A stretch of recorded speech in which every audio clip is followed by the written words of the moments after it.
and welcome to Unit 2, Part 2, on later Mesopotamian civilizations.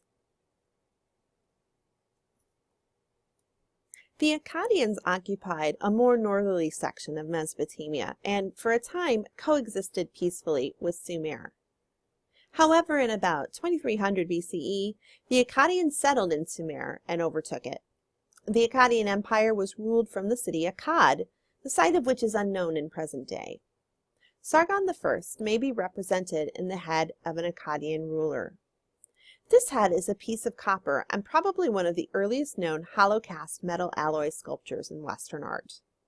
The head represents an idealized man with features and hair that are youthful and strong, but probably not portrait-like. As with the woman of Uruk in the previous section, head of Akkadian ruler was probably inlaid with precious and semi-precious materials. Stones such as alabaster or crystal were often used for lifelike whites of the eye, and then an iris might be inlaid with lapis lazuli or silver. You can see that the head was defaced here in this image and a little better here. Now, this is quite commonly found in very ancient art of early civilizations, as materials from tombs were often plundered by the next generation in order to bring precious materials back into the coffers and to reuse them for new sculptures. But this sculpture was treated a little bit differently. The eyes were not carefully pried, but instead gouged out, which leads many scholars to believe that this piece was captured by an enemy. The defacing of the head might have been a way of metaphorically killing Sargon I or neutralizing his power. Enheduanna was also an important Akkadian public figure. She was a high priestess of the moon god Nana in the formerly Sumerian city of Ur, and a close relative of Sargon I and Naram-Sin, who we'll discuss shortly. Enheduanna is largely regarded as a prolific literary author, having written many hymns to ancient Mesopotamian deities that survive today. At this time, she is also the earliest author known by name. On the screen, you can see an alabaster disc depicting the priestess, possibly fulfilling her duties as an end-priestess or high priestess. She is the second figure from the left, shown taller and therefore, according to hieratic scale, more important than the other figures. She is also dressed in an elaborate costume that may be covered in fleece. In the register, the figures approach a stylized ziggurat on the very left. The circular form of the disc represents the moon god Nana. Enheduanna's status as an end priestess or even wife of the moon god is confirmed by inscriptions on the back.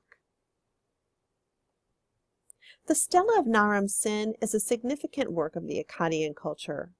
The word stela is a term that is used to describe a public monument that is large and relatively flat, typically made of stone, that uses images and sometimes text to commemorate a particular event or individual. The stela dedicated to Naram-Sin is very tall, over 6 feet tall, and is an early example of a work made in praise of a ruler. Not only does the work praise Naram-Sin, but it also, through symbolism, demonstrates a very important concept that we will return to often, the divine right of rule. This divine right of rule is the idea, popular in early civilizations, that rulers, such as kings and queens or pharaohs, rule because they are divinely ordained to do so. Sometimes the divine right to rule is bestowed by birth, the son or daughter of an individual considered divine, like the previous ruler, or by a ceremony which confers the status of god or goddess on the ruler. In the Stela of Naram-Sin, the central figure is presented as a divine king in a number of ways. He's placed in a prominent position and is also larger according to hieratic scale than the other merely human figures. He also wears a headdress with curling horns, a type of accoutrement which is otherwise only typically found in images of deities. Naram-Sin looks up to the sky above the mountain, from which 3 sun discs with rays shine down, representing solar deities important in the Akkadian tradition. Naram-Sin's opponents are shown crushed and humiliated. One tumbles down the mountainside in a relatively rare expression of action in art of this period. You can see that happening right here.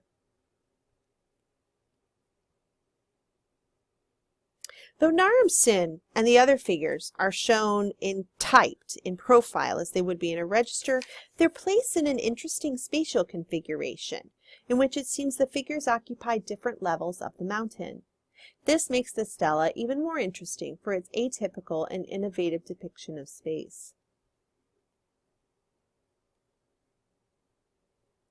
Despite the turmoil in the region after the end of Sumerian dominance, the city-state of Lagash managed to remain an independent entity. One very familiar face in the art of Lagash is that of the governor Gudea, depicted in two statues that we're going to look at shortly. Gudea had at least 20 such images made of himself to place in temples that he had ordered built or rebuilt. Gudea presents himself in a relatively humble format. There are no great 6-foot-tall stelae of Gudea. Gudea wears somewhat simple garments, with only an indicator of fleece on his cap. He is often in a pose of prayer. Yet through symbolism, Gudea does achieve an aura of a very important and powerful individual. For example, rather than simply standing, Gudea is often depicted on a throne. He sometimes carries objects, such as temple plans or overflowing cups symbolizing fertility. Furthermore, the artist usually used the broad space made by his garment to inscribe texts listing his great accomplishments, and you can see that on all three of those images. After a period of unrest in Mesopotamia, in 1792 BCE, the Amorites reunited the region with the capital city called Babylon. This culture is best known for the Code of Hammurabi, or Stela of Hammurabi, a stela in which Babylonian law is transcribed. In addition to being one of the most well-known works of Near Eastern art, the code is unique for several reasons. While it's not the oldest such document, it is artistically one of the most unusual. The figures in the top panel show the king Hammurabi on the left receiving the laws from the god Shamash, who is seated on a throne on the right. This explicit illustration of the divine right to rule served to depict the king as a humble servant of the deity, yet at the same time demonstrates that Hammurabi was a king worthy of implementing the god's law. Although the artist depicts the king as smaller according to hieratic scale, the figures are still displayed as if meeting eye to eye on the same level. The piece is also read as presenting a set of laws as inalienable and not subject to the whims of a ruler. You can read more about this amazing work in your textbook. The Assyrians were an offshoot of the Akkadian people. They ruled northern Mesopotamia, which you can see up here, from about 1400 to 600 BCE. Assyrian art and architecture are considered by scholars to be occupied with the concept of war and defense against attack. Indeed, much of the narrative sculpture of Assyria is almost exclusively war-themed. A few pieces survive that challenge this assumption. The glazed brick that you see on the screen depicts a peaceful processional of the king Ashurnasirpal II with attendants. But even in this piece, the king is accompanied by a soldier.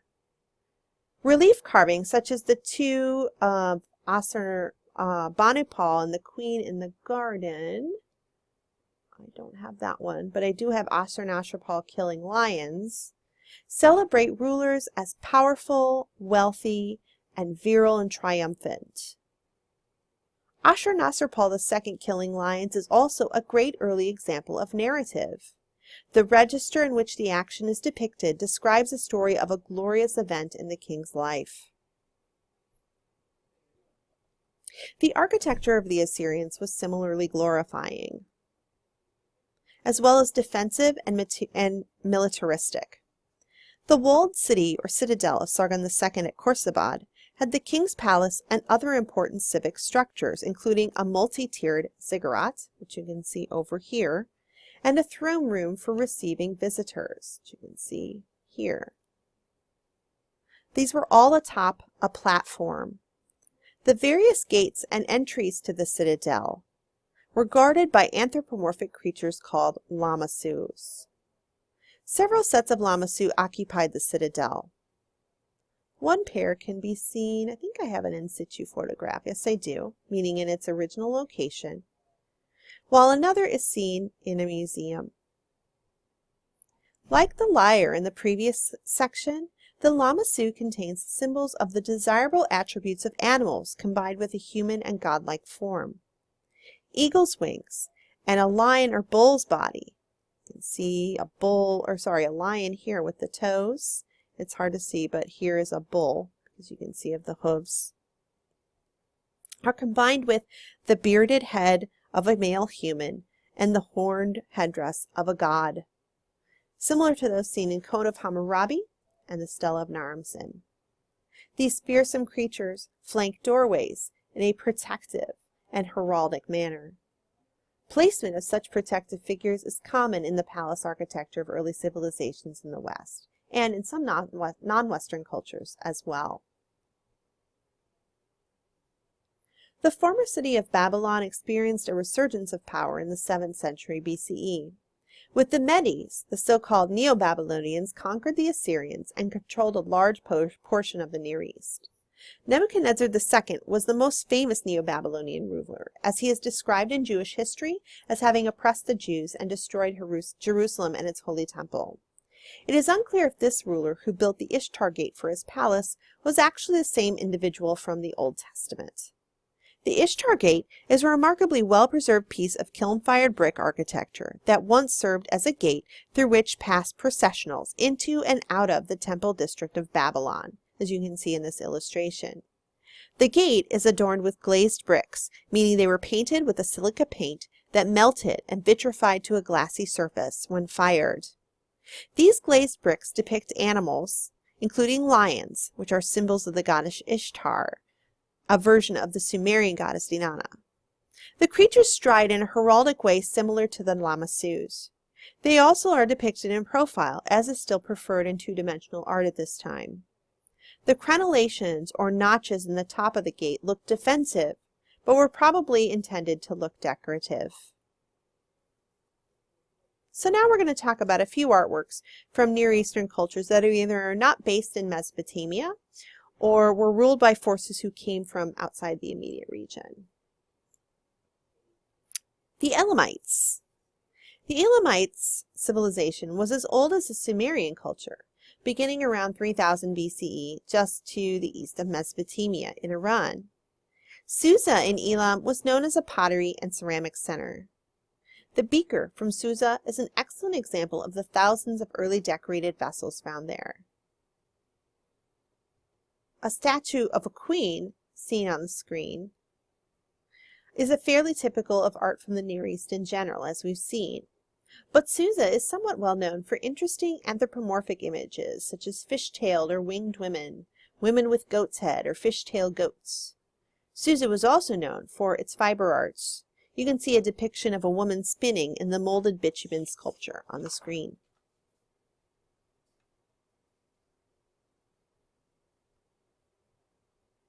Let's see, Hittites, going to be here. The Hittites of Anatolia in present-day Turkey are well remembered for their encounters with other civilizations in Mesopotamia and Egypt. They were feared for their skillful use of the war chariot.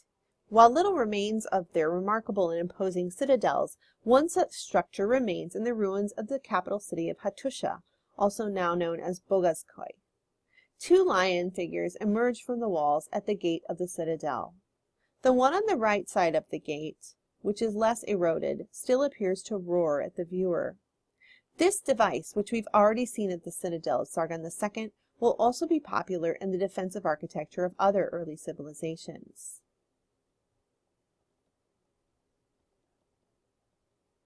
The Persians were an Indo-European speaking people originated in the area that we call Iran today. The Persians, or Achaemenids, had, by the mid-6th century BCE, taken over much of Mesopotamia as part of their vast empire. The ceremonial complex at Persepolis in Iran is a testament to the wealth and power of the Persian Empire. The complex can be seen in ruins. Persepolis, at times called Parsa, is decorated with the narrative relief sculptures that reflect the style of many surrounding cultures. Persian ruler Darius built the complex, which was later expanded by his son Xerxes. Relief carvings, shallowly carved sculptures, decorate the staircase to the Apadana, or audience hall of the king. One such frieze, which is an architectural feature in the form of a band, depicts two great kings receiving tribute. Tribute is taxes or gifts from areas that are under their control. Another depicts the procession of visitors coming to pay tribute. Also, a panel on the staircase displays animals symbolizing the powerful relationship of the king to the territories under his control. Your textbook reminds us that sculpture such as that at the Apadana was often brightly painted, even covered with gold leaf. While we may only see the remaining and beautiful stone, we must try to remember to imagine ancient artworks as they originally appeared whenever possible.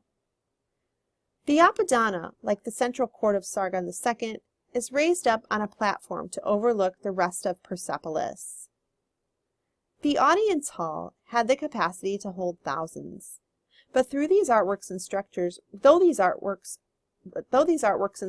were grand displays of power, Persian rulers were rather popular for their tolerance of local customs and religions within their domain. Though the Persian Empire was defeated in 334 BCE by the Greeks led by Alexander, Persian culture thrived and remains an important force in Western and non-Western art through the ages. This concludes our lecture on the art of the ancient Near East. Next week's unit takes us to nearby North Africa and the ancient Egyptian civilization.